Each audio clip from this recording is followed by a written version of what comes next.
Hello दोस्तों। जब जिंदगी में हर तरफ चुनौतियां, तनाव और उलझने नजर आती हैं, तब भी कुछ लोग मुस्कुराकर आगे बढ़ते हैं। कभी सोचा है क्यों? क्योंकि उनके सोचने का तरीका अलग होता है। सकारात्मक सोच, पॉजिटिव थिंकिंग कोई जादू नहीं है। यह एक ताकत है, एक आदत है और एक फैसला है कि हम हालात कैसे देखेंगे और उनसे कैसे निपटेंगे। जब हम अपने सोचने का तरीका बदलते हैं, तो हमारी जिंदगी भी बदलने लगती है। यही इस किताब की शुरुआत है, एक नए सोच की, एक नई सुबह की। ये किताब mastering positive thinking and locking secrets to positivity and personal growth मशहूर लेखक एडन स्टर्म द्वारा लिखी गई है। एडन ने इस किताब में बताया है कि हम कैसे अपनी सोच, भावनाओं और आदतों को बेहतर बनाकर अपने जीवन में बड़ा बदलाव ला सकते हैं। उन्होंने वैज्ञानिक तरीकों, आसान अभ्यासों और असली जीवन के अनुभवों से समझाया है कि कैसे नकारात्मक सोच से बाहर निकलकर हम एक बेहतर इंसान बन सकते हैं। उनकी बातें सीधे दिल को छूती हैं और हमें भीतर से मजबूत बनाती हैं। इस हिंदी समरी बुक को 3 तरह से पढ़ा जा सकता है। सबसे पहले, अगर आप सोच बदलना चाहते हैं लेकिन समझ नहीं आ रहा कहां से शुरू करें, तो यह किताब आपके लिए सोच बदलने की पहली सीढ़ी, माइंडसेट प्राइमर बन सकती है। दूसरा, अगर आपको हर दिन थोड़ा मोटिवेशन चाहिए, तो इसका एक एक चैप्टर आपको रोज का मोटिवेशन डोज डेली मोटिवेटर देगा। और तीसरा, अगर आप बदलाव को सीरियसली लेना चाहते हैं, तो इसे एक एक्शन गाइड की तरह पढ़िए। हर बात को अपनाइए, हर सुझाव को आजमाइए। याद रखिए, आप जैसे सोचते हैं वैसे ही बनते हैं। अगर आप रोज खुद से कहते हैं कि मैं कर सकता हूं, तो एक दिन आप वाकई कर लेंगे। और अगर आप सोचते हैं कि कुछ नहीं हो सकता, तो कुछ नहीं होगा। इसलिए यह किताब सिर्फ पढ़ने के लिए नहीं है, यह आपकी सोच को बदलने के लिए है। यह किताब हर उस इंसान के लिए है जो कहता है, अब बहुत हुआ, मुझे अपनी जिंदगी को बेहतर बनाना है। तो चलिए, अपने अंदर की ताकत को पहचानिए और इस नई यात्रा की शुरुआत कीजिए। Chapter 1, power of thought. क्या आपने कभी सोचा है कि आपकी जिंदगी में जो कुछ भी हो रहा है, उसमें आपकी सोच का कितना बड़ा रोल है? सोच सिर्फ एक दिमागी प्रक्रिया नहीं है, यह आपकी पूरी हकीकत को गढ़ती है। आप जो भी सोचते हैं, वही धीरे धीरे आपकी भावनाओं में बदलता है, और वही भावनाएं आपकी आदतें बन जाती हैं, और आदतें आपकी पूरी जिंदगी की दिशा तय करती हैं। अगर आप बार बार खुद से कहें, मैं नाकाम हूं, तो दिमाग उसी हिसाब से रास्ते बंद करने लगेगा। लेकिन अगर आप खुद से रोज कहें, मैं जीत सकता हूं, तो आपका दिमाग नए रास्ते खोजने लगेगा। सोच सिर्फ ख्याल नहीं है, यह एक बीज है और आपकी जिंदगी उसका पेड़ है। अब बात करते हैं सकारात्मक सोच और नकारात्मक सोच की। दोनों के बीच का फर्क ऐसा है जैसे उजाले और अंधेरे के बीच। जब आप नकारात्मक सोचते हैं, मुझे नहीं आता, मेरे पास कुछ नहीं है, मेरी किस्मत ही खराब है, तो आप खुद ही अपने अंदर के दरवाजे बंद कर लेते हैं। आप डरने लगते हैं, रुक जाते हैं और हर अच्छी चीज को शक की निगाह से देखने लगते हैं। लेकिन जब आप सकारात्मक सोचते हैं, मैं कोशिश करूंगा, मुझे सीखना है, हर दिन एक नया मौका है, तो आप अपने आप को आगे बढ़ने की इजाजत देते हैं। सकारात्मक सोचना मतलब यह नहीं कि आप झूठी उम्मीदों में रहें, बल्कि यह है कि आप हर स्थिति में अपने लिए एक रास्ता ढूंढ सकें। अब जरा विज्ञान की बात करें। यह कोई बस किताबों की कहानी नहीं है। आज न्यूरोसाइंस ने साबित कर दिया है कि हमारा दिमाग हर दिन बदल सकता है। इसे कहते हैं ब्रेन प्लास्टिसिटी, यानी दिमाग की लचीलापन। इसका मतलब यह है कि आप चाहे जैसे भी सोचते हो, अभी आप उस सोच को बदल सकते हैं। आपका दिमाग नए रास्ते बना सकता है, नई आदतें डाल सकता है और पुराने बुरे पैटर्न को मिटा सकता है। बस शर्त एक ही है, आपको ठानना होगा कि अब से मैं अपनी सोच को पॉजिटिव बनाऊंगा। जैसे जिम जाकर शरीर बदला जा सकता है, वैसे ही रोज थोड़ी सी पॉजिटिव प्रैक्टिस से दिमाग और सोच को भी बदला जा सकता है। तो इस अध्याय का सबसे बड़ा मोटिवेशनल मैसेज यही है, अपनी सोच बदलो, जिंदगी बदल जाएगी। सोच छोटी चीज लगती है, लेकिन यह सबसे बड़ी ताकत है जो इंसान के पास है। आप अमीर हैं या गरीब, पढ़े लिखे हैं या नहीं, हालात आपके साथ हैं या नहीं, फर्क नहीं पड़ता। अगर आपके पास पॉजिटिव सोच है, तो आपके पास आगे बढ़ने का रास्ता है। आज से इसी पल से अपने सोचने का तरीका बदल डालो। जब आप अपने अंदर से कहेंगे, मैं कर सकता हूं, तो दुनिया की कोई ताकत आपको रोक नहीं पाएगी। Chapter 2, belief systems and self talk. कभी आपने गौर किया है कि जब कोई और आपको नीचे गिराता है तब बुरा लगता है, लेकिन जब आप खुद अपने मन में खुद को नीचा दिखाते हैं तो असर और गहरा होता है। असली दुश्मन बाहर नहीं, अंदर बैठा होता है। हमारी वह सोच जो बार बार कहती है, तू कर नहीं पाएगा, तेरे बस की बात नहीं, तू काबिल नहीं है। इसे कहते हैं लिमिटिंग बिलीफ्स, यानी ऐसी मान्यताएं जो हमें रोकती हैं, बांधती हैं और हमारे अंदर के असली टैलेंट को दबा देती हैं। यह मान्यताएं बचपन से लेकर आज तक के अनुभवों से बनती हैं। किसी ने कुछ कह दिया, कुछ बार फेल हुए, कोई सपना टूट गया और हमने मान लिया कि अब मैं कुछ नहीं कर सकता। लेकिन सच्चाई यह है कि यह सब बातें सिर्फ दिमाग के बनाए हुए नकली दायरे हैं। इन्हें तोड़ा जा सकता है, इनसे बाहर निकला जा सकता है। अब सवाल यह उठता है कैसे? तो जवाब है सेल्फ टॉक, यानी खुद से कैसे बात करते हैं। इसका आपकी सोच और आत्मविश्वास पर बहुत गहरा असर होता है। अगर आप रोज खुद को कोसते हैं, मैं बेवकूफ हूं, मुझसे कुछ नहीं होता, मेरे साथ ही ऐसा क्यों होता है, तो आप अंदर से खुद को तोड़ते जा रहे हैं। लेकिन अगर आप खुद से ऐसे बात करने लगे, मैं सीख रहा हूं, मुझ में दम है, मैं हर दिन बेहतर हो रहा हूं, तो यकीन मानिए आपके सोचने का तरीका, बोलने का तरीका और फिर आपकी पूरी जिंदगी बदल जाएगी। इसीलिए जरूरी है कि हम नकारात्मक सोच को पॉजिटिव अफर्मेशन से बदलें। अफर्मेशंस का मतलब है वह पॉजिटिव वाक्य जो आप खुद को रोज सुनाते हैं। जैसे मैं मजबूत हूं, मेरे अंदर सब कुछ करने की ताकत है, हर दिन मैं एक नई शुरुआत करता हूं। ये सुनने में छोटे वाक्य लगते हैं, लेकिन जब आप इन्हें रोज खुद से कहते हैं तो दिमाग इन्हें सच मानने लगता है। और जब दिमाग सच मान ले तो पूरा शरीर उसी दिशा में काम करने लगता है। अब बात करते हैं आदत बनाने की। पॉजिटिव सेल्फ टॉक को जिंदगी का हिस्सा बनाने का सबसे अच्छा तरीका है डेली एफर्मेशन रिचुअल। हर सुबह उठते ही या रात को सोने से पहले आईने के सामने खड़े होकर खुद से 5 पॉजिटिव बातें जोर से कहो। शुरुआत में अजीब लगेगा, लेकिन कुछ ही दिनों में यह आपकी आदत बन जाएगी। आप खुद को पहले से ज्यादा भरोसेमंद, शांत और मजबूत महसूस करेंगे। और यही फर्क लाता है, जब आप खुद पर भरोसा करने लगते हैं तो पूरी दुनिया भी आपको गंभीरता से लेने लगती है। तो इस अध्याय की सबसे ताकतवर सीख यही है, जैसे आप खुद से बात करते हैं वैसी ही आपकी दुनिया बनती है। अगर आप खुद को तोड़ेंगे तो कोई और आपको नहीं जोड़ पाएगा, लेकिन अगर आप खुद को रोज जोड़ेंगे, सराहेंगे, समझेंगे, तो दुनिया की कोई ताकत आपको गिरा नहीं सकती। आज से खुद से ऐसे बात करो जैसे आप अपने सबसे प्यारे दोस्त से बात करते हो, क्योंकि आप अपने सबसे करीबी इंसान हो खुद के। Chapter 3, practising gratitude.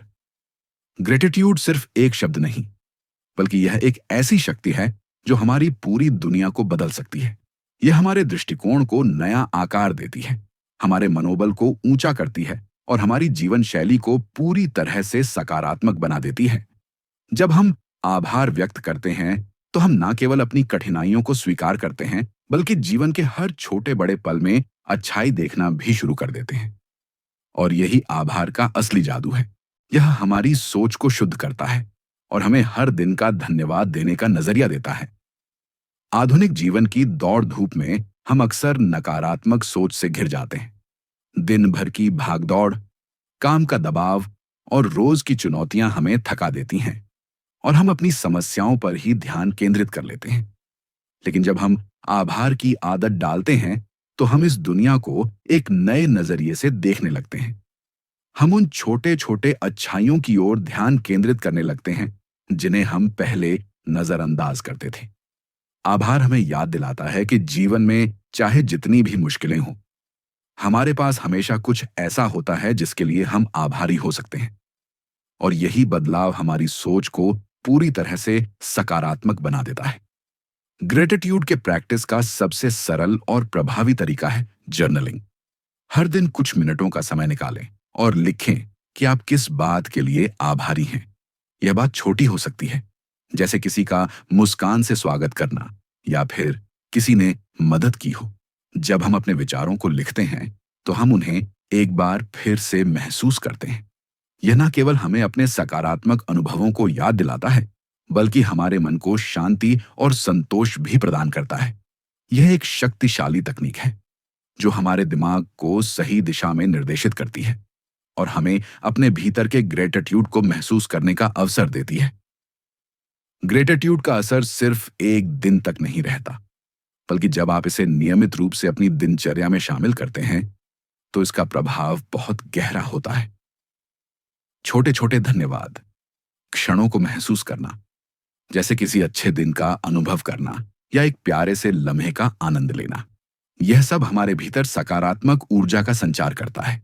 धीरे धीरे यह छोटे क्षण बड़े परिणामों में बदल जाते हैं। आप पाएंगे कि आपकी जिंदगी में एक नई उम्मीद और सकारात्मकता आ गई है। यह सब आभार के छोटे छोटे कदमों का ही परिणाम है। अपने दिन की शुरुआत और अंत धन्यवाद से करें। सोचिए, अगर आप सुबह उठते ही खुद से कहते हैं धन्यवाद कि मैं इस नई सुबह को महसूस कर सकता हूं, और रात को सोने से पहले कहते हैं धन्यवाद कि इस दिन ने मुझे कुछ खास सिखाया, क्या यह आपके पूरे दिन को बदलने के लिए काफी नहीं होगा? यही ग्रेटिट्यूड की शक्ति है। यह हमें हर दिन की छोटी छोटी खुशियों का आभास कराता है और हमें हर परिस्थिति में सकारात्मक रहने की प्रेरणा देता है। ग्रेटिट्यूड सिर्फ एक आदत नहीं, बल्कि यह हमारे जीवन का तरीका बन सकता है। जब हम आभार का अभ्यास करते हैं तो हम ना केवल अपने जीवन को सुंदर बनाते हैं, बल्कि हम अपने आसपास के लोगों को भी सकारात्मकता और प्रेम का संदेश भेजते हैं। ग्रेटिट्यूड की शक्ति का सही तरीके से उपयोग करके हम अपनी मानसिक स्थिति को मजबूत और जीवन को खुशी से भर सकते हैं। Chapter 4, reframing and reliance. जीवन में समस्याएं और चुनौतियां हर किसी के सामने आती हैं, लेकिन यह चुनौतियां सिर्फ हमारी बाधाएं नहीं होती, बल्कि यह हमें नई दिशा देने वाले अवसर भी हो सकती हैं। यही वह कला है जिसे हम पुनः फ्रेमिंग कहते हैं, यानी किसी नकारात्मक स्थिति को नए दृष्टिकोण से देखना और उसे सकारात्मकता में बदलना। इसे समझना और अभ्यास में लाना आपके जीवन को पूरी तरह बदल सकता है। आइए जानते हैं इस अध्याय में क्या खास है। कॉग्निटिव फ्रेमिंग एक मानसिक प्रक्रिया है जिसमें हम किसी घटना या स्थिति को एक नई दृष्टि से देखते हैं। इसका मतलब यह है कि अगर हम किसी कठिनाई से गुजर रहे हैं तो हम उसे केवल एक विफलता के रूप में नहीं देख सकते। इसके बजाय हमें उसे एक अवसर के रूप में देखना चाहिए, एक ऐसा अवसर जिसमें सीखने और बढ़ने की क्षमता हो। जब हम किसी विफलता को सकारात्मक रूप में फ्रेम करते हैं तो वह हमारे मानसिक स्वास्थ्य को मजबूत करता है और हमें आगे बढ़ने के लिए प्रेरित करता है। यह न केवल हमारी सोच को स्पष्ट करता है, बल्कि हमें जीवन के प्रति एक नया दृष्टिकोण भी देता है। हमारी ज्यादातर विफलताएं हमारे लिए एक सीखने का अवसर होती हैं, अगर हम उन्हें सही तरीके से देखें। जब कोई कार्य या उद्देश्य नहीं पूरा होता तो हमें निराश होने के बजाय यह सोचने की आवश्यकता है कि हम इससे क्या सीख सकते हैं। विफलता को ईंधन बनाकर हम आगे बढ़ सकते हैं, इसके बजाय कि हम उसे एक बाधा के रूप में देखें। हम उसे एक सीढ़ी के रूप में देख सकते हैं जो हमें हमारे लक्ष्य की ओर ले जाती है। यह मानसिकता परिवर्तन हमारी सफलता की कुंजी हो सकती है। विफलता के बाद उठकर और अधिक मजबूत होकर आगे बढ़ना ही असली सफलता है। सहनशीलता वह क्षमता है जो हमें जीवन की मुश्किलों का सामना करने के दौरान न केवल संघर्ष करने बल्कि उन चुनौतियों से उभरने की शक्ति देती है।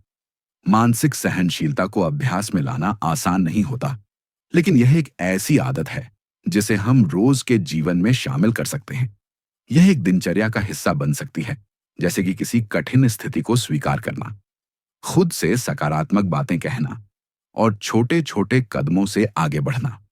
जब आप मानसिक सहनशीलता को अपनी आदत बना लेते हैं तो हर चुनौती आपको एक नई ताकत देती है और आप खुद को पहले से कहीं ज्यादा मजबूत महसूस करते हैं। अवरोध छिपे हुए अवसर होते हैं। यह उदाहरण हमें याद दिलाता है कि हर समस्या, हर कठिनाई, हर अवरोध के अंदर एक अवसर छिपा होता है।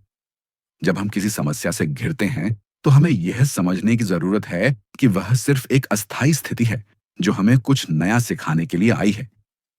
वही अवरोध एक अवसर बन सकता है, अगर हम उसे सही दृष्टिकोण से देखें। ये उदाहरण हमें यह सिखाता है कि जीवन में आने वाली हर चुनौती को एक नए अवसर के रूप में देखने की कला को अपनाना चाहिए। जैसे ही हम अपनी सोच को बदलते हैं, वैसे ही हमारे जीवन में भी बदलाव आना शुरू हो जाता है। सहनशीलता और पुनः फ्रेमिंग के अभ्यास से हम किसी भी चुनौती को अवसर में बदल सकते हैं और अपने लक्ष्य की ओर मजबूती से बढ़ सकते हैं। Chapter 5 visualisation and goal alignment. आपने कभी सोचा है कि अगर आप अपनी सफलता को पहले ही देख लें तो वह आपको हासिल करना कितना आसान हो जाएगा।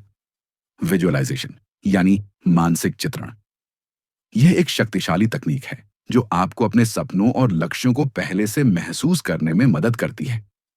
जब आप अपनी सफलता को अपनी आंखों के सामने जैसे वह पहले से घटित हो चुकी हो देखेंगे, तो यह आपके मस्तिष्क में एक स्थायी छाप छोड़ता है जो आपको उन लक्ष्यों तक पहुंचने के लिए प्रेरित करता है। यह तकनीक आपके आत्मविश्वास को बढ़ाती है और आपको लगातार अपने लक्ष्य की ओर बढ़ने के लिए मानसिक रूप से तैयार करती है।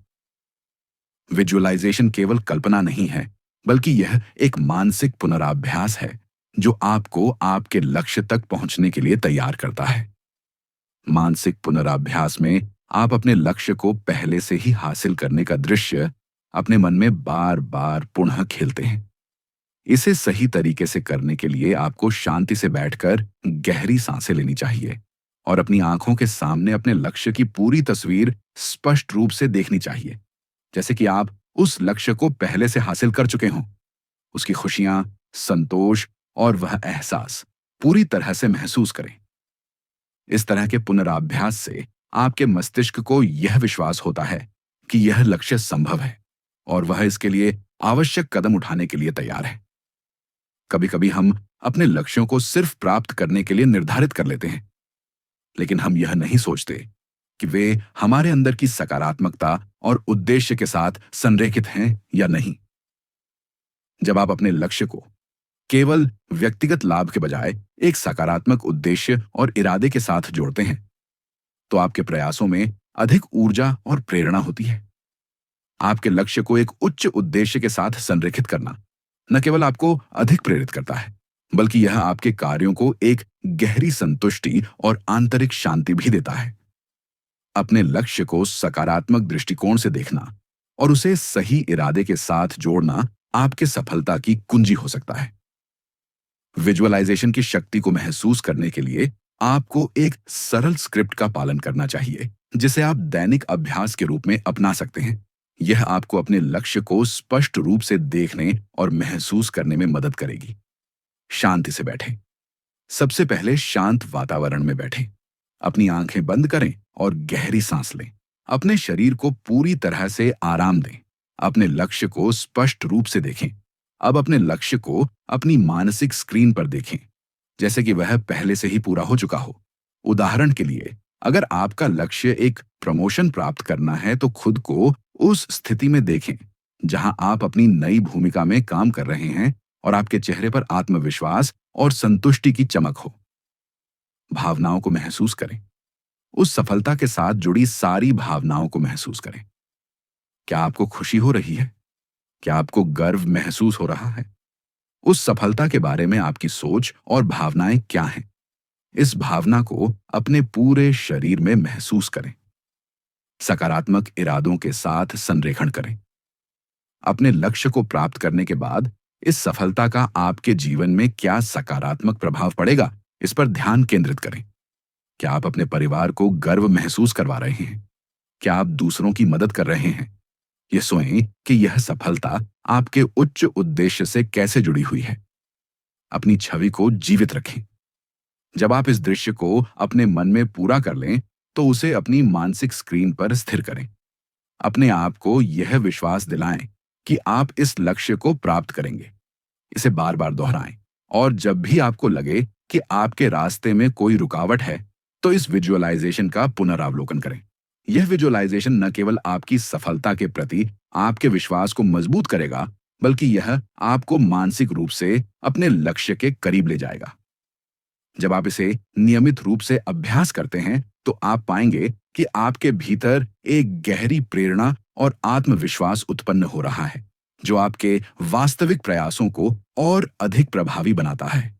विजुअलाइजेशन के इस साधारण लेकिन प्रभावी अभ्यास से आप अपनी सफलता की दिशा को नई गति दे सकते हैं और अपने लक्ष्य को प्राप्त करने की ओर दृढ़ता से बढ़ सकते हैं। Chapter 6, emotional intelligence and awareness. सिर्फ बाहरी दुनिया में सफल होना ही काफी नहीं है। असली सफलता तब आती है जब आप अपनी आंतरिक दुनिया को समझने लगते हैं, और इसके लिए सबसे अहम चीज है भावनात्मक बुद्धिमत्ता, यानी इमोशनल इंटेलिजेंस। जब आप अपनी भावनाओं को पहचानना, समझना और उन्हें सही तरीके से व्यक्त करना सीख जाते हैं, तो आप सिर्फ बेहतर फैसले नहीं लेते, बल्कि अपने रिश्ते, करियर और मानसिक स्थिति को भी सशक्त बना लेते हैं। क्या आपने कभी महसूस किया है कि कुछ परिस्थितियों में आपकी प्रतिक्रिया हमेशा एक जैसी होती है? जैसे ट्रैफिक में फंसना, शशास चिड़चिड़ापन, आलोचना मिलना, क्षण गुस्सा, अकेलापन, शेष उदासी। ये भावनात्मक पैटर्न है, यानी रिपीट होने वाली भावनात्मक प्रतिक्रियाएं। इन्हें पहचानना ही भावनात्मक बुद्धिमत्ता का पहला कदम है। जब आप देख पाते हैं कि अरे, मैं हर बार इस सिचुएशन में ऐसा ही महसूस करता हूं, तो आप उस भावना को ऑटोमेटिक तरीके से बहने देने की बजाय उस पर सोच समझकर प्रतिक्रिया देना सीख जाते हैं। सेल्फ अवेयरनेस यानी आत्मगरुकता वह ताकत है जो आपको रिस्पॉन्ड करने की जगह रिएक्ट करना सिखाती है। जब कोई आपको गुस्से से कुछ कहता है, तो आप भी गुस्से से जवाब देते हैं। यह होता है रिएक्शन। लेकिन अगर आप उस समय एक पल रुककर सोच लें, क्या वो सच में मुझसे नाराज है या खुद किसी तनाव में है, तो आप जवाब देने के लिए मानसिक रूप से तैयार हो जाते हैं। यही सेल्फ अवेयरनेस है। यह आपकी भावनाओं को नियंत्रित करने की क्षमता को बढ़ाती है, ताकि